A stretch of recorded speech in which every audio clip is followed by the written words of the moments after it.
Hey, what's going on? I'm Justin Baldoni. And I'm Jamie Heath. And welcome to Man Enough, where every week we talk about what it means to be man enough. Or what we think it means to be man enough. Because nobody really knows. Nobody knows. We're just trying to figure it out. And undefining masculinity. Speaking of that, I love your hair. Thank you. I do. I like the way it looks Wait, today. hold on. I like so first of all, for anybody who's with listening, the headphones. My hair is in a, what is this called, a man bun? A man bun. Which is what it normally is. Why does it look different today? It's the headphones. Because you give me so much shit about my hair. I do. You told me I looked like Yanni yesterday. Well, you do look like Yanni. But okay, really? You should play Yanni in his, in his movie. In his life story? Yeah. So we've had great conversations with a lot of people. Who we got next? Yeah, today we have Lil Rel Howery. Lil Rel is a fascinating guy. Mm. And he was one of the stars of my movie Clouds. He was. And we met on set. And I just loved his energy and his vibe. And he brought so much to that character. And what I also loved about him was he really cared deeply about getting Zach's story right. If you haven't seen Clouds, you can watch it on Disney+. But Lil Rel is not just like the comic relief of the movie. He's also like a lot of the heart of the movie. Mm-hmm. And I just had a great time talking to him. Mm. So I'm happy that he agreed to join us today. So what are we hoping to get? So we're going to talk to him not about the movies. No, because that's great, but we can find that anywhere. No, yeah, his journey. What's the purpose of him being on? I think we should talk about what it means to be a man to him. He lost his mom not long ago, and he wrote about it. He actually made a show about it, and he's got a daughter. He's got a few kids, and he loves those kids. So that was one of the first things he talked to me about was his kids, and he's a great father. Sweet. There's so much to talk about. And who knows we don't know where the conversation will go, but right. I have a feeling we're both going to laugh. So let's jump in. We'll be right back with Lil Rel Howery and Liz Plank.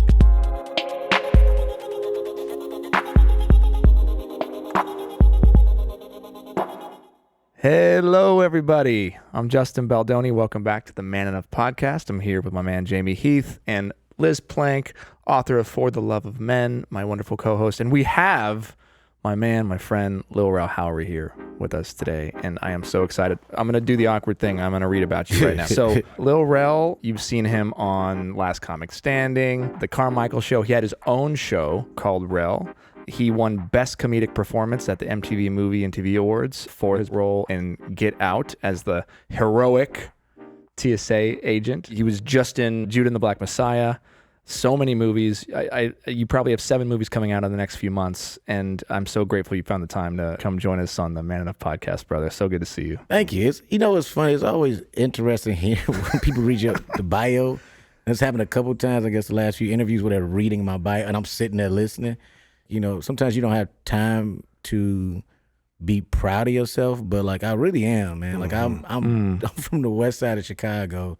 Nobody in my family did this, so and it's I don't know if this sounds corny, but like I was in the crib one day just chilling, and I was watching commercials for other things I'm doing. Like, oh, this is weird. And I was like, yo, but in a minute, 12-year-old me was like, yo, you made it inside. Yeah. The TV, like you actually inside of this thing that didn't seem real at first. Mm. So it's cool to actually be a part of this thing called Hollywood, and I didn't know if that was realistic for a long time. I love hearing you say that because there's something that I struggle with as a man. We'll start off with that, which is I feel like no matter how much success I get, it's never enough. Mm.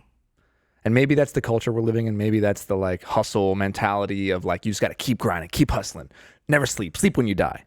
But like, no matter what you do, there's always another ring on the ladder to climb. But it's a balance of it, bro. Like I think if you able to you should want more, right?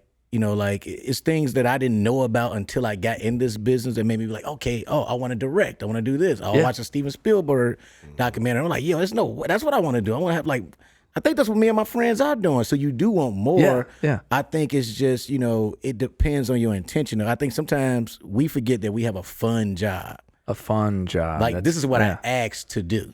Yeah. So I don't want to. I'm not going to stress about the dream job. But what you said also, and I'm curious what you think, Liz, is I know that I don't take enough time, like what you said. Like you heard the bio and you said, man, that's kind of cool. I don't take enough time. And we've talked about this, Jamie, to be like, wow, hold on, we're actually we're hosting a podcast right now with Lil Rel, and we're talking about important stuff. Or man, I made that movie with, I saw the posters when we walked into our office here in the set, and I'm like, oh, that's kind of cool. And then I'm just right back to business, and I'm like thinking about, okay, the guest is coming on, but I never take time to celebrate. Do you ever, besides that, do you take time to celebrate your victories? Yeah, and I've learned to do them on my own time. You know, I think, because my publicists get on me all the time, because she'll call me, she's excited, and I'm like, oh, that's cool. She's like, Rel, you never want to, but I'm like, I like to own my own stuff. I don't have to do it with everybody. Yeah. It's my own celebration. So I've had like moments, like even when I did my stand-up special live in Crenshaw. It's great, man. You know, I kicked everybody out the dressing room, green room, whatever it was, just full of people. And I just had a conversation with my mom who passed away. So it was just me like I have moments, but I take them for myself. I don't think I need to celebrate with so most time everybody think like, I guess he don't care, but like, no, I made a decision a while ago that for me to really feel it, I'd rather do it on my own. You know what I'm saying? At least as long as you're doing it. Yeah. All right, we're gonna dive into the first. You want to ask the first? Well, I'm just curious, how that relates back to masculinity, right? That you're talking about the ladder; it just never ends. Like, will you ever feel successful enough as a man? But that's funny you say that. I think that's.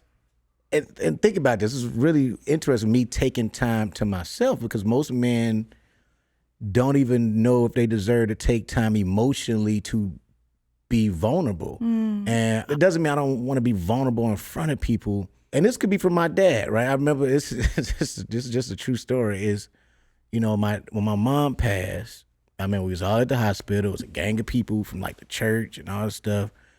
And me and my brothers are crying, right? This is our mother. So like, you almost cry like a little kid again when it's like your mom, you grown, but it's like, that's what it feels like.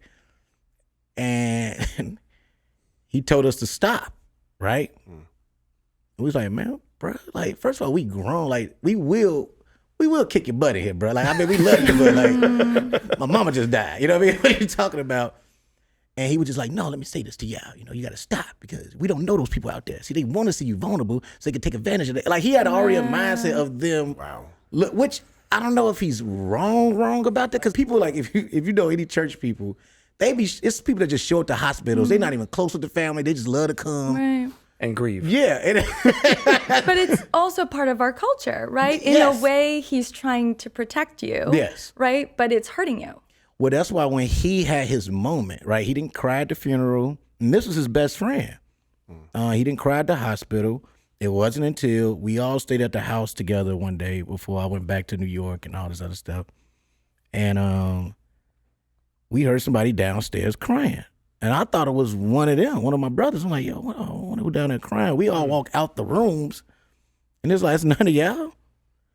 We went downstairs, and we ain't never seen this man cry before. So you never seen your dad cry? Never seen him cry before. And I actually saw my dad cry neither. Dude, have you ever seen No, him? I have now, but I had never in my early years. It was crazy. I'd never, in my whole entire life, never heard his cry, never seen him cry. And he was downstairs. Him and my mother had these matching jean jackets. And I actually did this on an episode of Rels, actually. I did literally play this out, which was one of the toughest things I've ever shot, because it was so personal. And I had like moments in between takes, I would be like bawling, crying. And just so my son played Little Me, so the kids was there to like give me a hug, and Vanessa Bell Calloway played my mom, and she just turned to my mom that week we shot the show, because I needed those hugs. But anyway, he was downstairs. He put her jacket on instead of his, and he could smell her scent. And but we never seen him cry. And we didn't even know what to do with that, actually. Like, I'm like, should I touch his shoulder, or do we watch him, or should we leave? Yeah, because then there's this thing, and we talked about it, in one of the episodes, is like you have this proximity challenge with your parents, like maybe with your father, where it's like, do I take him in? Do I hug him? Do I touch him? Like, what's appropriate? Did you feel like kind of awkward in that moment? Like, you don't know? Yeah, because in that moment also I realized my mom was all of our emotional, vulnerable connect. So that's who we all would be vulnerable around at our own time. So when she was gone, we didn't know what to do with those emotions, actually. We were really like, we didn't know what to do. We didn't know if we should hug each other. We didn't know. Wow. I think the only thing we figured out was, and it was just from her advice, what she wrote in her journal before she passed, she just wrote she wrote to us. What did she write? it was different things for different people. I mean, some things, like one of the things that, and it took me maybe until a few years ago where I felt very guilty for a long time because I wasn't comfortable seeing her in the hospital. You know what I'm saying? Like I couldn't do it. Like I was like, I can't do this and function. Mm. You know what I'm saying? And so I wouldn't go as much as I should have. Was she in the hospital for a long time? She was in and out a lot. It happened really fast too. It wasn't like a long drawn out thing, bro. It was like 6 months and boom, she was gone. But what I did was I went on the road heavy. So while she was sick, I'm just distract yourself. I gotta hustle. That's what my thought I was doing. And you know, she put in the journal like, yo, I really want, you know, she'll call me Terry, my nickname for her. And she's like, I wish Terry was here, and he's the one I usually talk to. Cause we got really close as adults, which is interesting. Like me and my mom was close when I was younger, but as an adult, and she journaled things. I honestly believe she could have been an author, you know. And I told her that when I found her first job looking for one of my comedy books, and I found this random journal, and she journaled being a new mom, a new husband, and it was such an honest way to write it. Wow. It was beautiful to read, and I remember like tearing up looking at it. I told her, I said, look, I read your journal. I thought she would have got mad, but she wasn't mad. She was like happy somebody read the thoughts. Yeah. And I'm like, yo, this is good. Okay, I'm sorry. I love this story about your mother, and I would love to know, because all of you are fathers, right? And this relationship with your father that you describe is really interesting, but also there's limits to it, right? Yeah. Not being able to cry and being told not to cry when you're going through something really tragic. Has it changed you as a father, right? How has your relationships with your father affected the way that you father? It goes back to both of them, right? Once again, my mom was our emotional connect. So when she died, we all thought, so she used to take me to Bennigan's on Friday, right? And I thought she was only doing that with me. I didn't realize I was Fridays. You know what I mean? She had Tuesdays, Saturdays. She had different days for everybody else to spend one-on-one time with them where you can just vent to her about anything. Wow, she sounds amazing. Man, she was cool. Like I'd tell my 6th grade problems and she'd be listening like they were grown problems. And that became a huge thing. But then my dad, in the beginning with him, I struggled, and we talked about this maybe a few years ago, right? Where like, it felt like he challenged every type of thing I can do that he couldn't do. So when I played basketball and I'm short, he was like, so how you gonna make the team, you little? I'm like, fam, because I can hoop. You know what I'm saying? But it always felt like what he couldn't do, he had kind of put that on me a little bit. But then he weirdly would still support it. I didn't understand how that he was able to be negative about it, but still was like, okay, well, what you need? You know what I'm saying? And it was tough. So I think for a long time, I did battle with, I think I act like I didn't care that if he was proud of me or not, right? That's what got me through it. But then I really did. Yeah. And even when I started doing stand-up, I didn't think he cared. But then I ended up seeing somebody at his job one day, and they're like, man, your dad talks about you all the time. So talk about me doing what? Wow. He like stand-up. He pass out your flyers for your shows. Like he does? But he never said nothing. Never says it to me about it. He never said it. You doing good or he never said nothing. Like so your dad's never told you he's proud of you? He has now because he got other life things happen where he just especially after my mom, then my middle brother passed away. That was I think that was just his emotional. He was done. That's when I saw my father as a father in a way. My brother on his last days, me and him, I stayed the night with him, and he told me everything he needed done. He was just like, yo, if I miraculously come back, fine. If not, it is what it is. You know what I'm saying? I don't want to sit there like that. Take me off of it. I'm telling you because everybody else is not going to be able to do it. So when it came down to that, my dad, I had to argue with him. You get it. How do you pull the plug on your child? Son, because you don't want to give, that's your son, And I had to look at it from that perspective. Like, Dad, he told me this what he wants. He's like, no, he could. My fam, I know this is your son. I get it. This is what he asked me to do, and I'm sorry. And it was tough. Wow.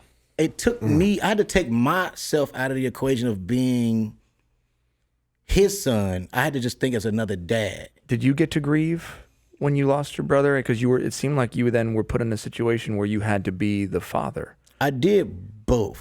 It was tough because I was in New York shooting a series, and that's why to this day, You know, shouts out Jermaine Fowler, the Lucas brothers, Kevin Barnett, Joshua Benoist, Jim Bartels.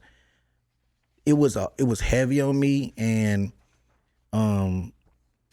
you know, we all had to write our sketches, and I couldn't do anything. And all of them filled in to do my job for me, so I at least still get paid. Wow. And I loved them for that. You know what I'm saying? Because it was tough. I was trying to, you know, I'm the oldest, so like, it's even more crazy if you you can't do nothing to protect your younger brother. So that was tough. I think I didn't get a chance to grieve at first until I showed up at the funeral. I couldn't even walk in. You know, because by walking in, it would be real. Well, he's there. You know, black funerals, you got the casket open. You know what I mean? It's a whole thing. The family got to come in together. And I kept telling my family, I know y'all had a day or two to go to the funeral home. I came here straight from New York to this funeral. I'm not ready to see him like that yet. And I literally, as I walked in, it was like I froze. I couldn't move past a certain, the church seats. Yeah. And I just turned back around and ran out. And I know it looked dramatic to everybody, but I'm like, dude, y'all don't even know. I don't know. I'm not ready yet. Wow. So I ran out to church. My ex-wife, parents at the time, they gave me a hug, and I don't know why I just hugged them. I'm like, we weren't even that close, but I'm like, I need a hug from somebody. Can men ask for hugs? Jamie, have you ever asked a man for a hug? I mean, I ask every day. Every day. But now I've learned that from my father, because my father does hug me. But let me ask you a question about something that you had said. I want to know why we as men oftentimes downplay or feel as it like we're not allowed to celebrate, almost like, I'm too cool for that, or I can't show emotion, I can't be vulnerable. Well, and that's what I heard a little bit when you said I'll do it my own time. I was like, well, why won't you let yourself be vulnerable? Well, I don't know why. I don't know if we've ever. I think I got an answer for What you got? What do you think is the answer? Well, I think it's historical, first of all. Yeah. So like your father, as you had said, didn't really celebrate you, but behind closed doors, he was celebrating you. Because so we know historically, black folk, we always wanted to stay low key, because if you were successful, then you were traded from one plantation to the next because you were strong, or you could make, strong babies.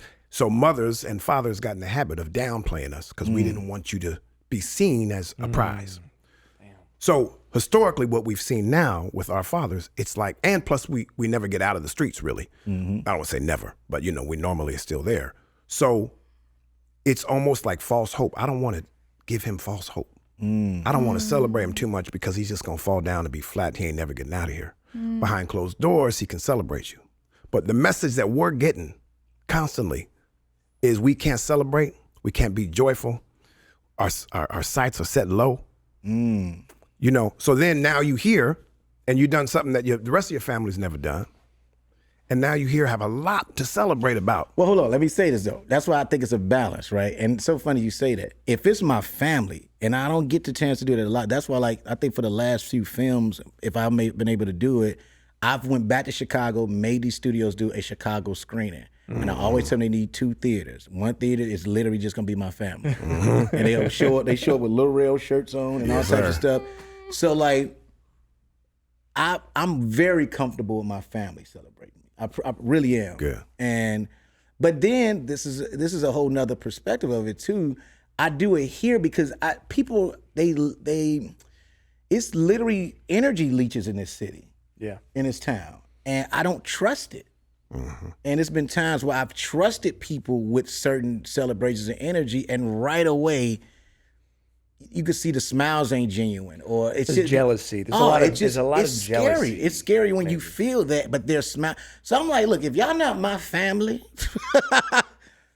get out of here. Give me a second. And I think I've learned to do that for myself, because I think, and that's so interesting because our business is different, right? Where it's so many dreamers out here. It's so many people trying to figure out how to get themselves in.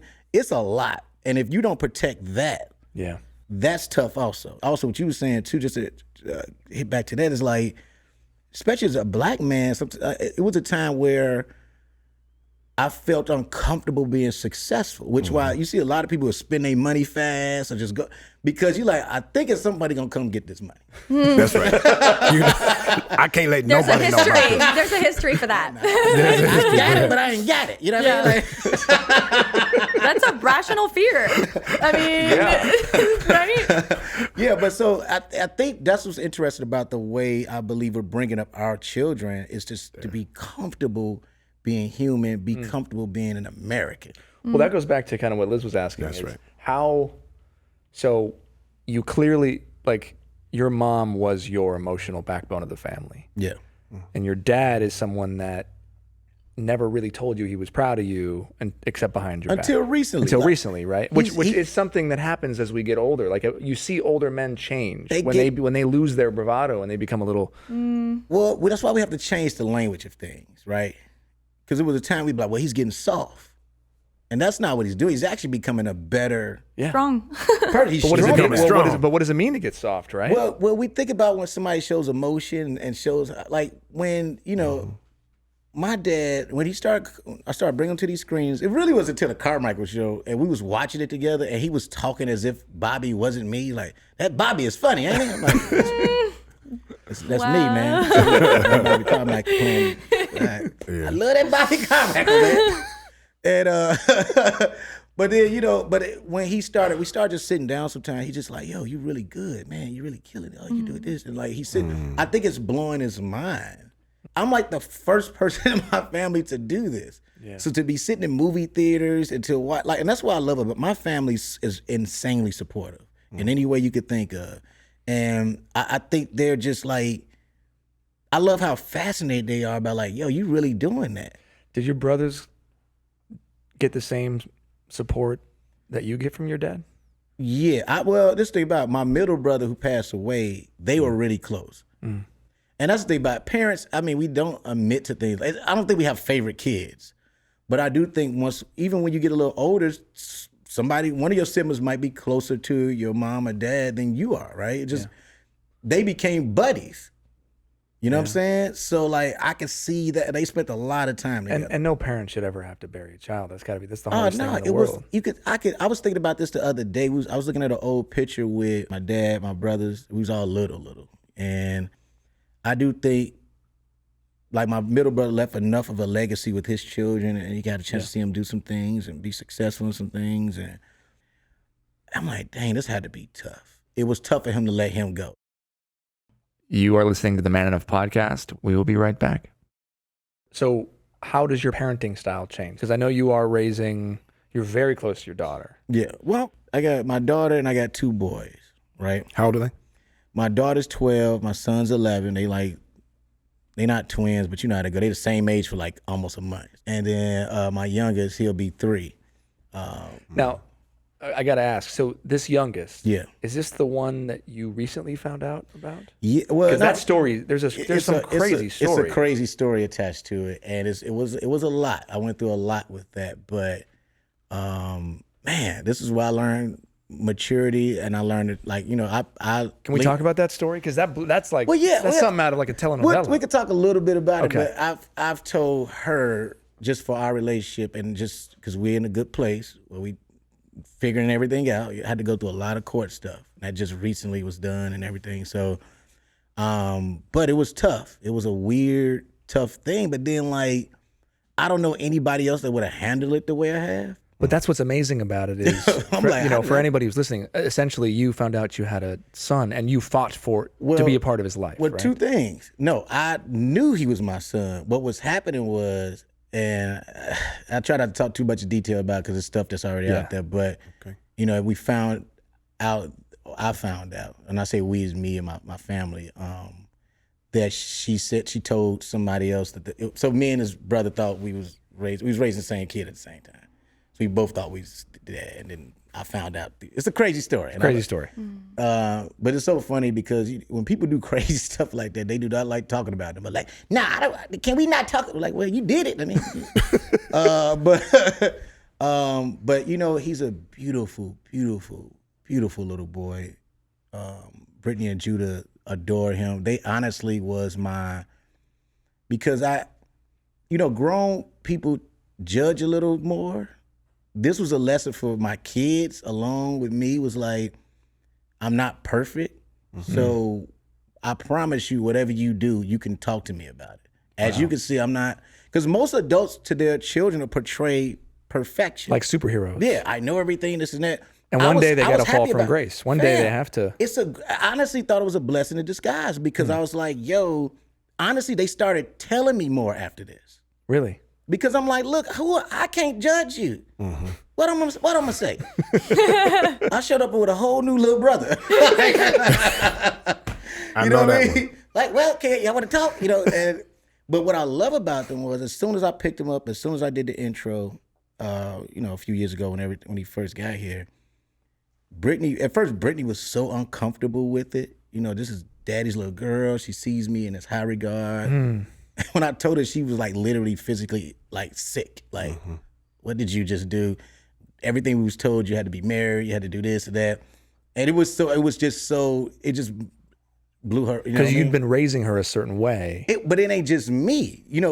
Everybody has their views. You got the grandparents' views. They hearing from everybody different perspectives on what it is, especially if you grew up in the church, right? Yeah. And I am a free spirit. I mean, we in a free spirit business. I just think differently. Sometimes I have to tell them, like, fam, that's a little too religious. Yeah, whatever you decide.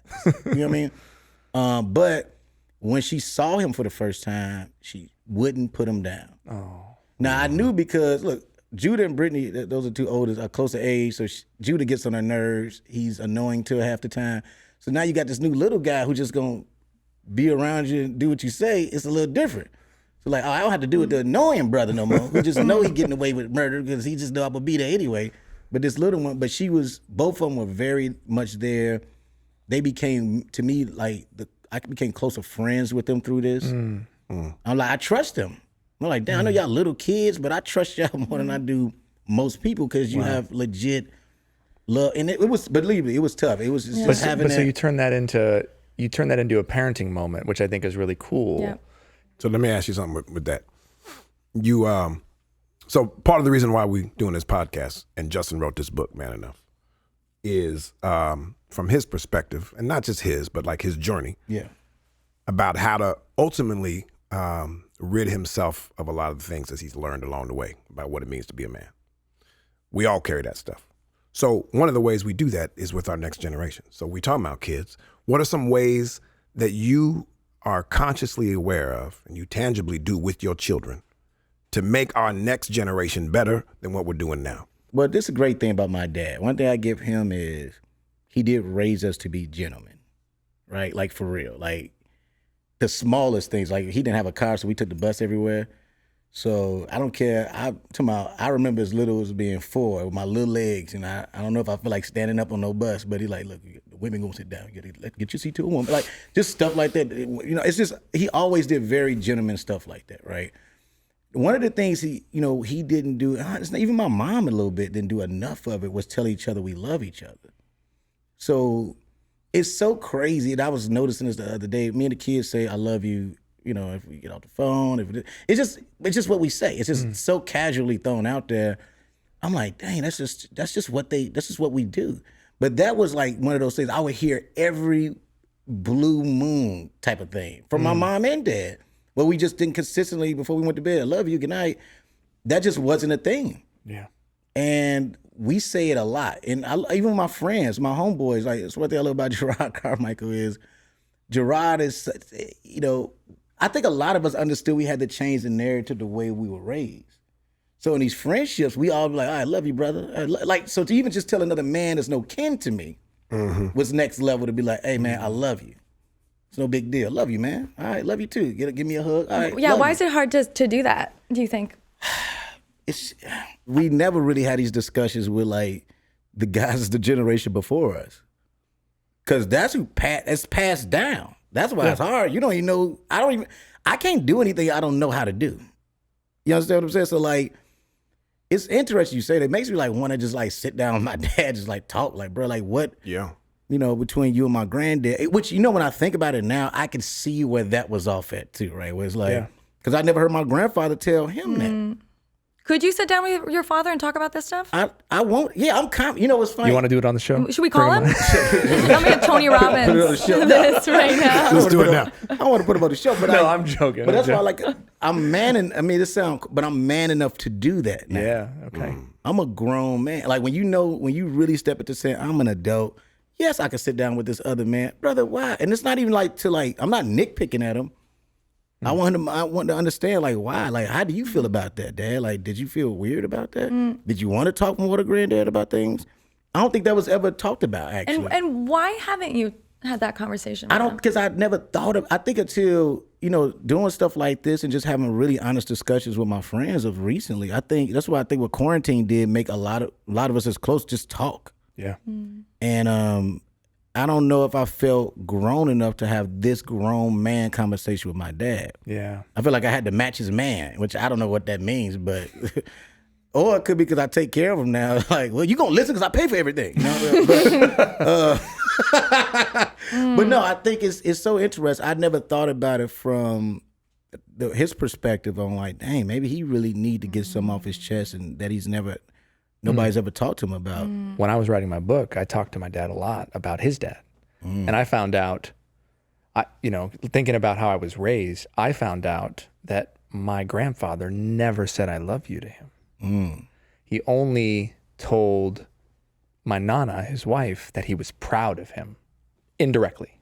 And now my grandfather was a senator. He was an Italian immigrant, and he had this like pride, and wanted dad to assimilate in America. But I realized that my dad, in so many ways, is similar to what you're doing. He tells me he loves me 50 times a day if he could. Yeah. He would hug me and kiss me and tell me, and it's like he just always wants to remind me that he loves me because he never heard it from his dad, right? And it's so funny how we never think about the chain of events and the generational scripts that were passed. Like my dad, my grandfather never went to one of my dad's football games, like in middle school, like in junior high, like Pee Wee football or whatever it was. He never went. So my dad always, he would not miss a soccer game. He was just there every single time. And that's kind of how seems like how we learn. And it also feels like men develop these alternative languages or like different codes of checking in and saying, so at the beginning of the pandemic, sports went away, right? No basketball, no baseball, everything goes away. And I was speaking to one of my male neighbors and I said, what's the thing you miss the most about baseball? And he was a hardcore Yankees fan. And I expect like the game, I don't know, the snacks. I don't know. I don't watch sports, so I don't know what you guys get out of it. Can I guess? Sure. Talking about it with his buddies? Talking about, first of all, he tears up. No. And I'm like, and he says, talking about it with my dad. And then I asked another male friend of mine, I said, what do you miss the most? And he said, I miss it, but the way that it has changed my relationship with my father is so interesting because for the first time ever, my dad has asked me, how are you? His way of checking in and asking, how are you, is to talk about the game. So it's not that, there's a complete absence and like, his dad is a complete asshole, but sports becomes like this love language, this place where men can be intimate with each other because there's like sports in between. Right. And I think there's so many of those sort of social lubricants. It's like the icebreaker. I think about me and my brother's relationship. We were so close to age, so we would bump heads all the time. But we will always make up watching a Bulls game at a sports bar, right? It sounds crazy. It would start out as like, that's why we're here, and then we just start talking about life stuff, and maybe this is what we should do. We gotta look out for dad. We gotta do this. Like that's actually one of the things I miss the most about him. Actually, you would thought we had a sports podcast. We would talk for hours, as if we had a post game show. And that tied us together. That's so, wow, I never thought about it like that. I think there was always a way to check in on each other and just Liz Plank dropping the knowledge. I mean, I tried to do a doc about this. No one gave me any money. But I think it's a great idea. Come talk to Wait for I think it's a great idea. Because that's what I kept seeing. And I just thought, how fascinating. And also it's a social experiment that's never been done, that could never be redone, right? What's the female version of that? Well, women, so if you look at the research on friendship, it's very interesting the way that women and men just in general approach friendship differently. So women tend to do this thing called face-to-face friendship, and men tend to do this thing called shoulder-to-shoulder friendship. So Women will meet up and face each other and say, "How are you?" Literally the first thing. And if a woman doesn't ask me that first, I'll be uncomfortable. If she asks me about a game, I'd be like, "What's going on right now? Does she hate me?"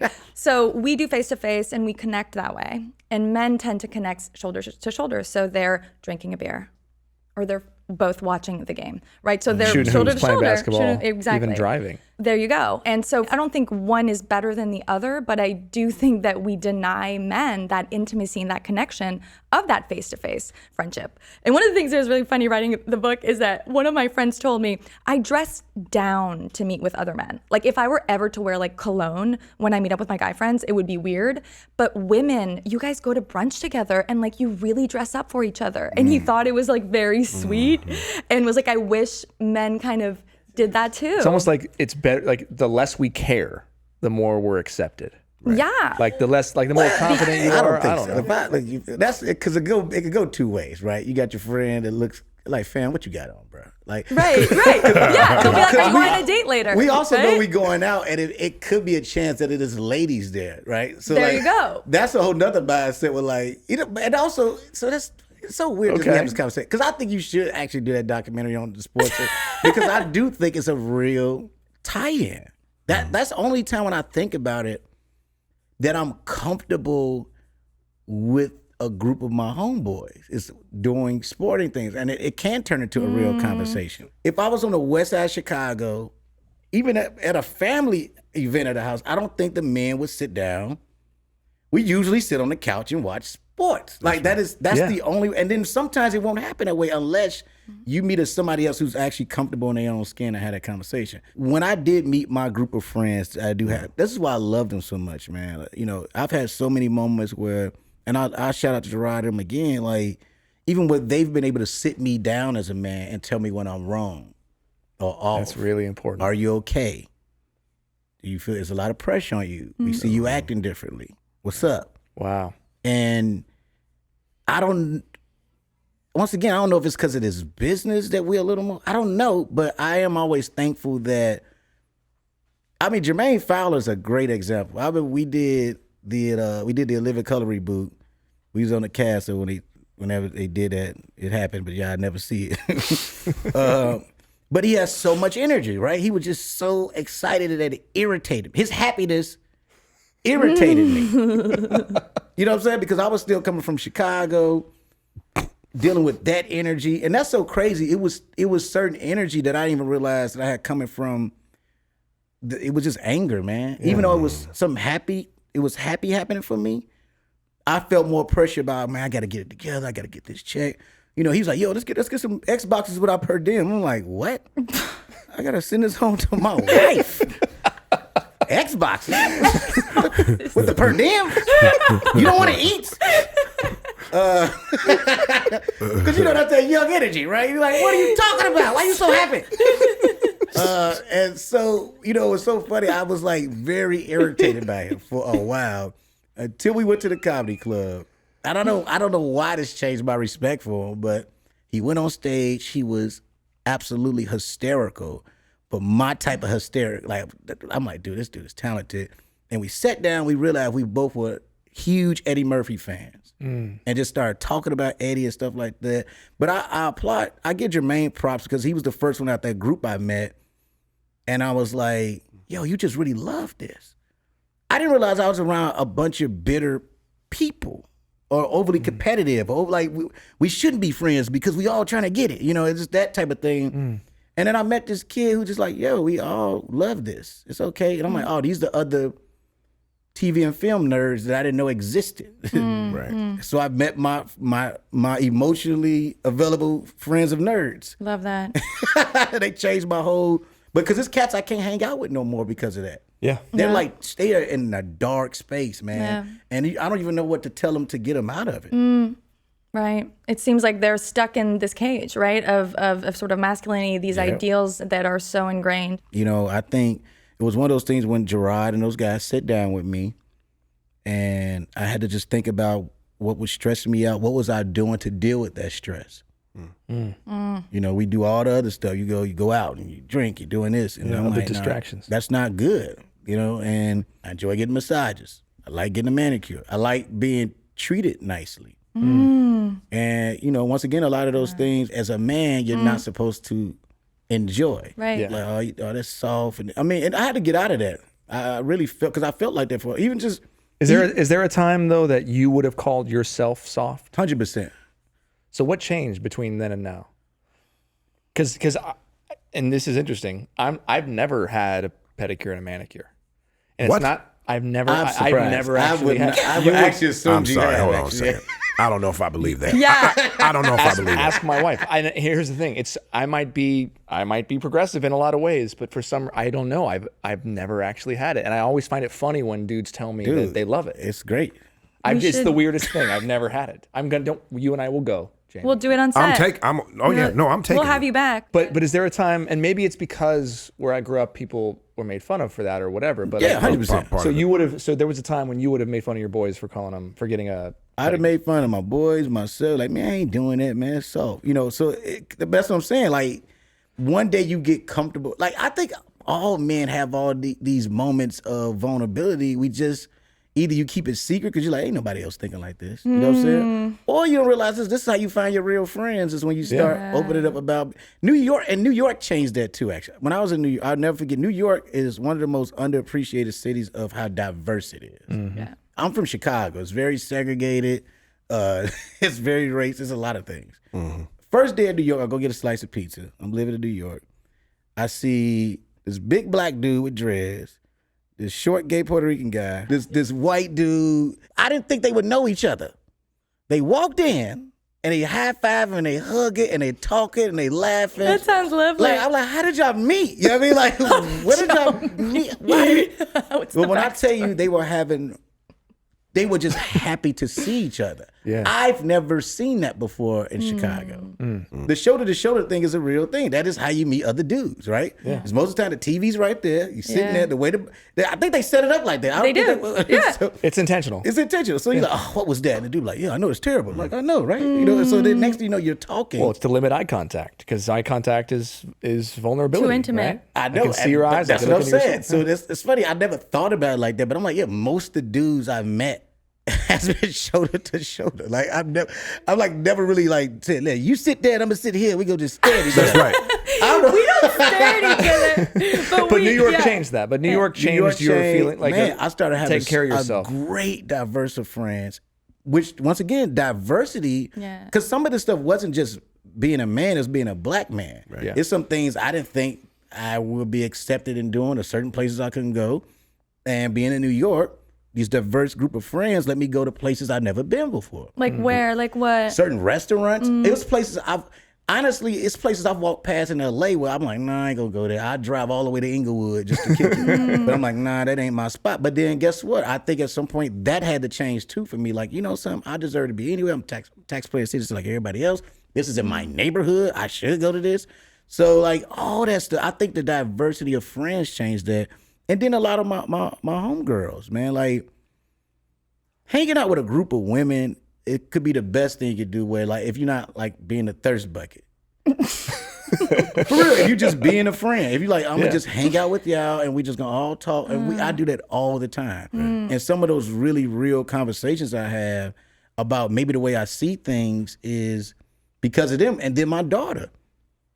Having a little girl changes, I mean, like, Everything. bruh, like Yeah. so even with like she recently got a period, and that whole saga is a different thing because every woman I dated, if it was that time of the month, I just left them alone. I left them alone. Whatever you want me to do, that's what it is. This is the first time I understood how maybe embarrassing this is, how shameful you could feel when it's first like. But no woman has ever really talked about it to me, actually, which I think that has to change a little bit because if you want us to understand, you should. But my daughter, her not being comfortable talking to me at first was kind of tough. And my How did you find out? Did she tell you? No, my ex-wife told me. She's like, wow. she wants to talk. She's not ready yet. She's embarrassed. Blah blah blah. Just be cool, be whatever. And I was like, all right. Embarrassed. And then she was with me, and the friend came, and I went to the store, and I bought everything. Like I didn't. Stuff for grandmothers probably, and whatever was on that shelf. I'm like, The whole wings? With no thing. wings? Okay. I didn't know what I was getting. Adult diapers. Wings. Yeah. I bet the lady was ringing me up, looking at me like, What's going on? you better have a shelter somewhere. No, Well, I actually have a question for Liz based on that. Why would a young, how old is your daughter? she's 12. Why would a 12, 13-year-old girl be embarrassed about her period? Because our entire culture is built on shaming women for their bodies and their sexuality, and women talk about it amongst ourselves. Yeah. I think we internalize the shame though. And I remember when I got my period, I was so, humiliated. I was sad. I was like, now I'm going to have to do this every month for the rest of my life kind of thing. I also thought I couldn't eat chips when I was on my period because I knew it gave you stomach aches. So I was like, you can't eat chips, just so you know, when you're on your period. But I thought it was like gonna be the end of my life because I really like chips. So my parents left the house. They were out for like a walk, and I like full on screamed like a horror movie, like this like really Primal belly scream. primal, because I was like, I don't want this. I don't want it. And so it's a lot of that. And I think there's something so beautiful and rare about a man asking us questions about it. Not in a way of like, what can I do to get away and so that you can handle this, but how can I learn more about this? How can I make you feel more comfortable? Yeah, because as men, we tend to, I remember growing up and like the guys being like, ugh, it's gross. That's or, what we do. Look, just leave her alone. Give her space. Yeah. But what you said, that's something got to change. Talk to us about it. But I think more than that is something's got to change. Is we got to ask them about it. Yeah, we got to ask. And That's true. That's and so like true. you know, with that intention, my daughter, who's my eldest daughter, I remember the day when she got her period because I was out playing basketball, and my phone rang, and she said, "Daddy, I got my period." Oh. And I'm in the middle of the court crying. Because not because she got a period, because that she felt safe with me. Like the fact that, and I had never like told her she was supposed to tell me. I was the first person she called. But you're also, and I can just say this as one of his best friends, he is a phenomenal father. And I can tell you are too, man. Like it's such a beautiful thing that you were able to go and get that. But she opened up to me after I grabbed everything. She came, she picked, she knew what it was. I think she was just impressed that Of course. I was able to do. I will do anything to make sure you're okay. Yeah. Whenever you're ready to talk to me about it, it's fine. And you didn't do this. You didn't be like, here's your stuff. Right. Here. Like, and make her feel Yes. shameful, right? You was there. I was there, and I like when she was like, "All right," I'm like, "All right." Well. And I remember when so the only time I've ever done that is when my wife ran out and she asked me to go to the store.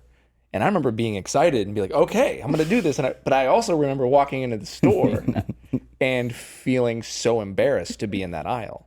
And I was like, what? And I remember, like, again, this is the thing with masculinity. Like, you might be excited to do something or thinking of something, and then there's this thing. It's almost like this invisible wall that you have to walk through where you're like, what's my hesitation with walking into the feminine products aisle, right? And then you walk in and you're looking at the thing, and I remember taking a picture and sending it to her. Like, I have no idea what to get. But then the next step is when you go to the checkout lady. I remember feeling embarrassed, which is the weirdest thing. Isn't that weird? I have no, and there's like no rational Instead of explanation. just holding it and standing up Like, it's for my wife. strong Yeah. and like Yeah. proud, like I'm getting But this where from my does that woman. embarrassment come from? Right. And Like, all- what yeah. is that about? And why is toilet? Especially if it's yeah. not for us. Like, why are we embarrassed about something we're not even? and Somebody life, has to be like, he has to be getting this. life literally doesn't Because- continue on the planet without women having their It period. goes Right, back to right. something vulnerable, maybe. You know, it's like intimate. Showing up with something like that, because you know when you even buy male product, there's some things that's kind of like you don't want to make eye contact. But, yeah. It's Oh, something yeah. too And it's intimate. Well, you buy condoms. I mean, Oh, you yeah, stay- yeah. Yeah, you're like, Pile on a bunch of stuff around Yeah, it. it's like what else can I buy? Yeah. To The like donuts, condoms. Trying to like make it real. But even when you think about it from like a policy level on a governmental level, like in many states, we do not tax candy. We don't tax alcohol. We don't tax, there are like literal laws on the books about like not taxing lard. But then tampons and pads are taxed. and razors, pink razors. Right, and like there's the pink tax. But I think there's something really interesting. Like why, wait, pink why, razors? Not regular razors? So women, there's like a pink tax. So women pay more for shadier razors. It's less not an actual blades. tax. It's more of I like understand. Yeah. It's like, it's Wow. just, right. So yeah, I just think there's that, again, that element of secrecy, that element of this is yours and this is your burden. And I have been loving some offices, even I've been seeing this in the last few years, not a long time ago, where there's just pads and tampons in the bathroom, out in the open, not behind this like giant steel, machine from the 70s that requires quarters, which like I remember the last time I held a quarter in my hand. Mm-hmm. So right, like there's this, and I think the more visibility we have for tampons and pads, I've been seeing guys on TikTok, young men posting these TikToks saying, I'm now keeping tampons and pads in my bathroom, even though I live with 3 other dudes, so that when women come over, they feel comfortable, right? And like, it's those things that like are small, but so meaningful. But I think it's good that we're talking about it. Who knew the conversation was going to go there? But as men, if you're a man listening to this, like, so we should be asking. We should be asking. We should be normalizing the conversation. And again, I had no idea that I found it, felt that it was weird. Well, we don't, and also as a single guy, right? You think about how comfortable most of the time women make their places for us. Yeah. I don't think we do the same. Like even just saying it, like, oh yeah, wow, I never, like I have stuff like that because of my daughter. Yeah. But as a single guy, I'm like, dang, why wouldn't I have Or even pads like, or even maybe you haven't moved in yet and you're dating somebody seriously. Also, but then this, But even your the friends, other yeah. reason is too, most I've dated women like, so where you got these pads? So who else is here? You know what I mean? So like, no, I'm doing this for you. You know what I mean? It's because I respect women. Sure you do.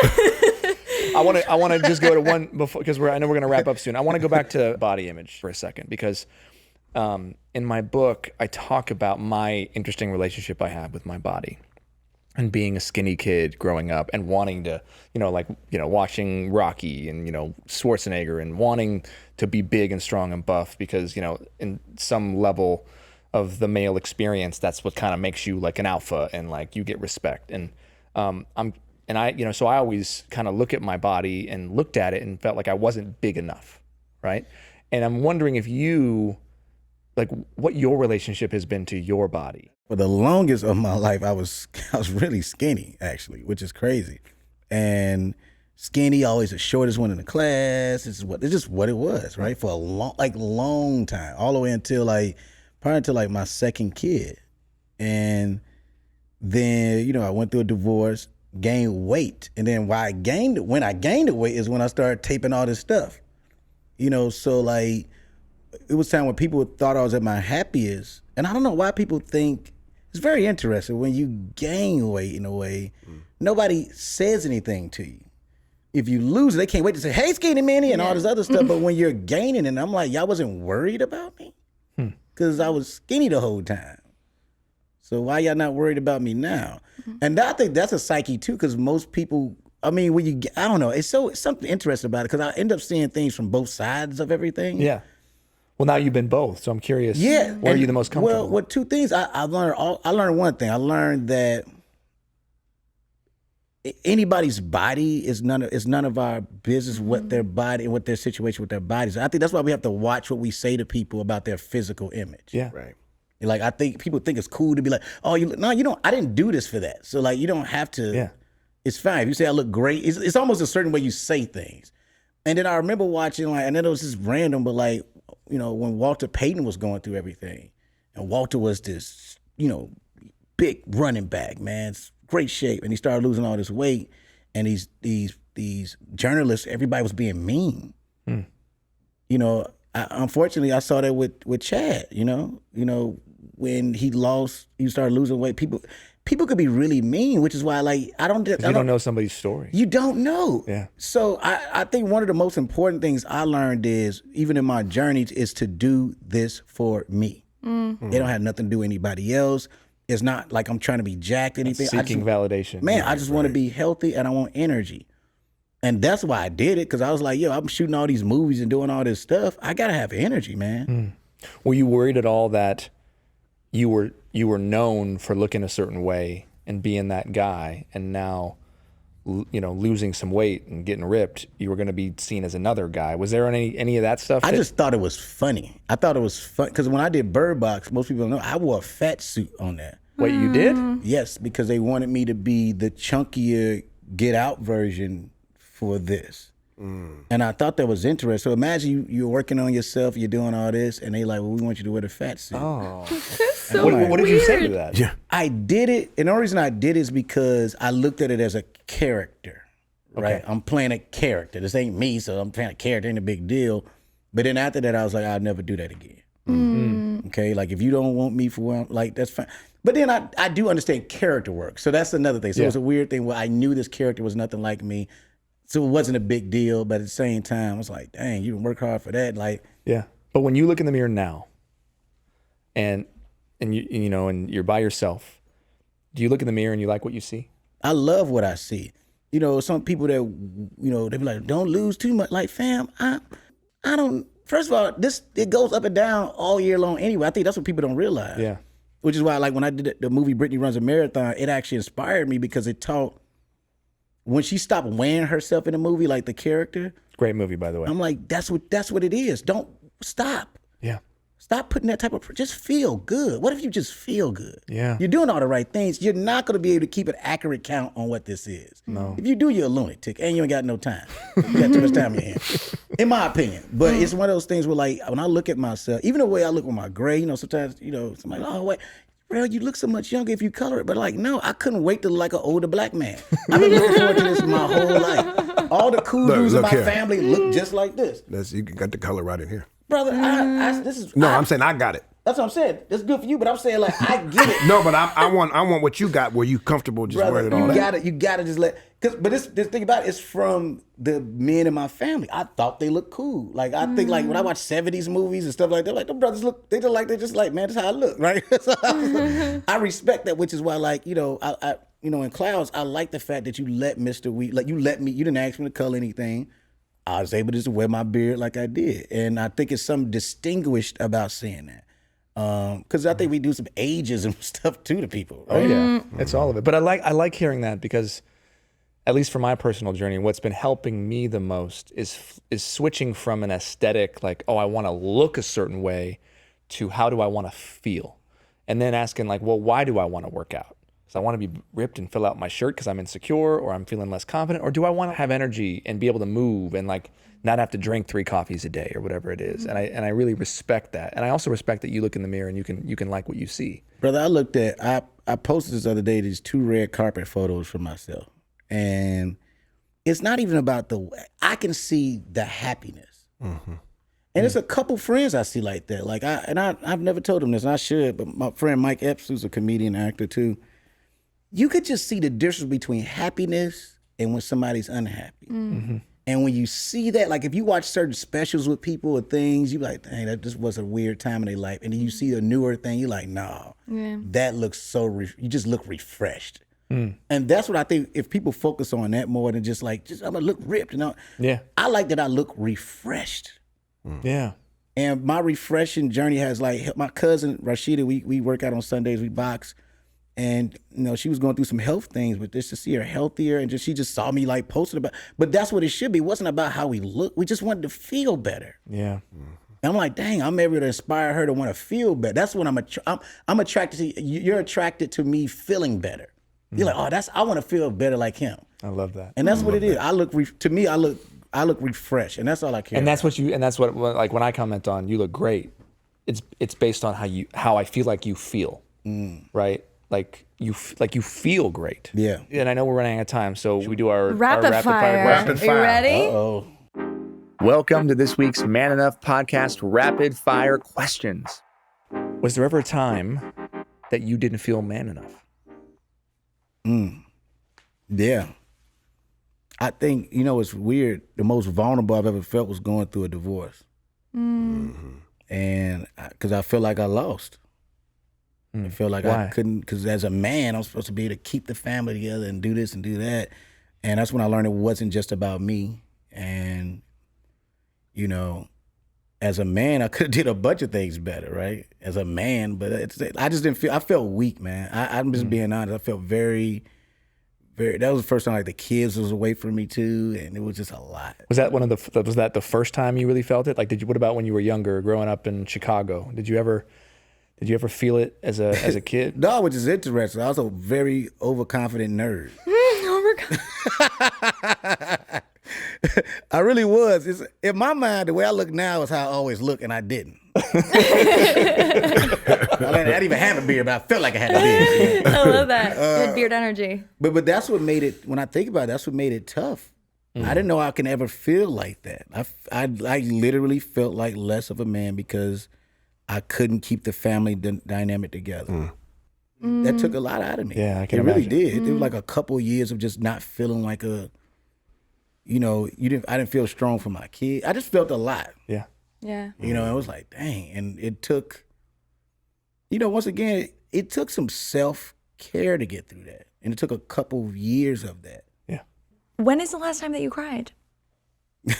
What was I watching the other day? Okay. No, what Hallmark movie was The it? Hallmark. Which Hallmark movie? What is movie last made me movie cry that the you other cried? day? What's crazy? I try to let out, and what's funny? It was happy tears the other day, actually, which was interesting. Tears? I was just crying. I was so happy. I mean, like I said, I was going through this situation with Lil Man, and everything just recently, concluded with all this, the messy part of it, and it felt like it was a weight lifted off me, and I could finally just freely do it the right way, but yeah, that was crazy. But I cried tears of joy. I just drove. I didn't even know who to call. I was like, I'll call somebody, I guess, but I was just happy. And yeah, it was tears of joy. I mean, and then I cry all the time. I don't mind tearing up because we in a crazy time, man, where like it's so many things that happen, and it's tough, man, when you see police get off that's done obvious crimes to people, and like dang, they act like their life don't matter, and that's tough. It's a young man in jail now for no reason that I think about all the time. I've actually gotten closer to his mom, Matthew Russian, and I just think about just that's the type of thing that make me cry, just because you just want things to be better. You're like, when are we? What is the rocket science to this? Like, what are we not voting in right? Is it these judges and just trying to figure everything out? Yes, sir. Yes, sir. When was the last time that you needed help and were willing to ask for it? That was recently, really. And it's it's a couple times. Like, I don't mind asking for help. Like, I'm really close to my pastor in Chicago, so it's me always constantly calling her, like, all right, look, I got it. This is happening now, But more recently, it was, I don't know if I asked him, but he helped. It was my son, Judah. Judah's 11, but he's so smart. Like, I told him this. I said, bro, if I was your age, you'd be my best friend. Like, for real. Like, I would hang out with you all the time. Cause I didn't know kids like you. So I had to like dumb down sometimes or whatever to make friends. Cause I you know what I mean? Yeah. And I had to tell him this recently too, before he has his friend group now, but for a minute he didn't. And I'm like, bro, believe me, you are like legit cool. Like, me and my friends love you. You would be, if we didn't talk about other stuff, you would be on a group text. But I got one for you. Yeah. What's a tendency of yours or something about yourself that you struggle with, something that you wish was better or that you work to be better? I guess this more or less with my dating life, really, is that I guess I could be a little more, but I'm easily irritated. Like, I'm 41. It's like certain patience. You just like, what did you say? Do I want to hear this all the time? Like, you know what I mean? So I think I could be a lot more patient when it comes. Like, my publicists and all the women in my life say, they're like, Rel, come, okay, you're not talking to because of what? I'm like, I know, but I know this is going to happen again, and I'm going to be irritated. So I could just, I don't know, I could chill out. I could be a little more, I don't know if it's patience, it's just less irritable, I guess. But I don't know if that comes with More age. tolerable. Yeah, tolerable, yeah. Just, but I guess a little more. But I don't want to be like, I don't want to just be laying, you know what I mean? Yeah. Because at the end of the day, I date to marry. So like, I always think about like if you keep doing, because that's what you marrying. People always think it's about just happiness. It's really is the most irritating thing about this person. Can I deal with that? Yeah, you're choosing someone's flaws. That's what dating that's is. exactly Actively, deliberately being, can I live with what makes you nuts? And we got to remember that they're choosing ours. yes. Yes. Yes, Yep. they Right? are. Absolutely. All right. And this is final one here. Imagine we're 60, 80, 90 years in the future. You're a ghost at your own funeral. What do you hope is said about you as the kind of man that you are and the way you walk through life? Ooh, that's a great question. I will want people to say that I was a really great friend, but more or less really an inspiring friend. Like I'm the friend that you can't BS or just like, I'm gonna push you. And I would hope people at the funeral, I would love to see success stories from people I pushed. Where they like, well, it was moments this was gonna happen when I talked to Rel, and this is what it was, and I had to change and really focus up. So that's actually what I would want to hear. I mean, like, What would you want your kids to say about you? it's so funny. Brittany wrote me. This is when she first started writing. Man, she was like 7, something like that. Where she was like consistent, like I'm writing stuff. It wasn't Father's Day or nothing like that. It was just a visit to Chicago, and they were still there, and I was dropping them off or whatever. And she's like, "Oh, Dad, I forgot to give you this." I'm like, "What is this?" And I read it, and it's this note, and it's just saying the most regular little kid thing. She was just like, "I'm really proud of you. I look up to you. You're living your dreams. I want to be someday just like you, and I love you." And it was just that simple. And I sat in that car and cried for a minute. They like because I dropped them off at their grandparents' house. Like, "Hey man, you okay out there?" You know what I mean? Man. And it was just the most beautiful thing. Like, so for me, is anything is that, and they've said it to me before. So that's what I love about them is I'm proud of the fact that like I represent dreams coming true to them. You know what I mean? Yeah. So when she wrote that at that age, I was like, wow, you really seeing what's happening. Also, little girl, you can get whatever you want from me from this point on. Lucky enough, she's not even a greedy person, but I'm like, you actually could. Like, I really would give you whatever you want. But I mean, thank God you're a nice person. But yeah, that's what I just want them to say that they inspired to just do whatever they dream of doing. And that's the one thing I teach them all the time is like, yo, literally you could do whatever you want to. All right. The last final question is, what does it mean for you to be man enough?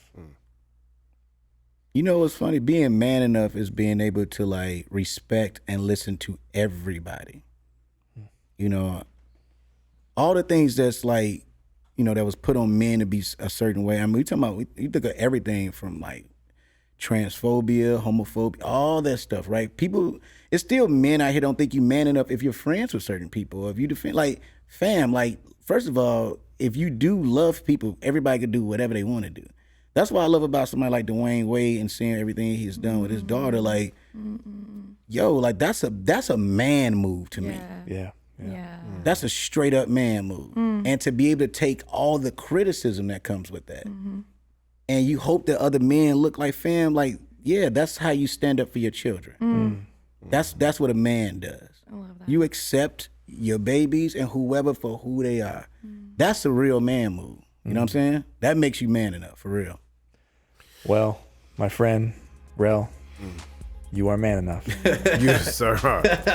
Thank you, Rel. And right after the break, we'll be right back with a recap. Welcome back to the Man Enough podcast. And wow. That Blown away. That was really cool. What a good dude right there. What did you think? I mean, right? He would talk about his family and his kids, and when he would do so with such pride and number one, dispel this myth that black men don't want to be daddies and want to be present. There are certainly them, like there are in other cultures as well. Yeah. But I just love that we got to hear this man talk about his family. That was sweet. And hear him talk about buying the whole shelf of tampons and pads for his daughter. That's just, I loved that visual. What did he say? Like, the checkout lady thought he was running a shelter or something? He was making eye contact. The first time I met Rel, I don't know if I had an idea of what he would be like. You know, he's a busy guy. He's shooting multiple movies at a time. He's really in demand. I was grateful that he even agreed to do the movie. I was really surprised at how open he was. And then he like really enjoyed talking. Like, remember we sat down, and there's always this moment, I think, between men. I don't know if you felt this, Jamie, but when you don't really know somebody, there's like, what's the icebreaker? I feel I'm much more comfortable with women in that area, where if I sit down, I feel like I can just say, hey, how are you? What's going on? And, you know, it's like that face-to-face thing. I'm very comfortable in the face-to-face thing with women. And in a completely platonic way, of course. But with men, me too. So here we were sitting down. He had his assistant next to him. And I just, even though I'm the director of the movie and I'm the boss, I was like, I felt intimidated. I'm like, what do I talk to him about? So we started talking, and he was like wide open. Just like open heart, wide open. Starts talking about his kids and his daughter. Starts talking about Hallmark movies, and he loves them. He makes them cry. And I was like, who are you? Like, and I just loved his perspective on everything, especially his last answer when we asked him, like, what does it mean to you to be man enough? I thought that was powerful. Just a good dude. Really good dude. How about you? How'd you feel about it? Yeah, I loved it. I loved his last answer too. I love the term man move. I feel like It was that a should man be move. That's a hashtag man man move. move. Hashtag right? man move. Yeah. Yeah, so many powerful reflections, and I feel like he was having them in real time, which is something, you know, he was saying. Especially when you talked. I mean, every time you said something, he was like, "Oh, He damn, was I every never time. thought about that." Which was really All good. of us Dropping made the him reflect. stats and Yeah. the knowledge and like, first of You all, I don't are know where you good for keep that. that information, because I don't know. see, you actually wrote the book on men and remembered everything you wrote, whereas I'm like, half of it was just therapy. You'll see. No, it's in there. It's in there. You're supposed to remember your therapy. I don't know, maybe not. But I think it's really remarkable that he was able.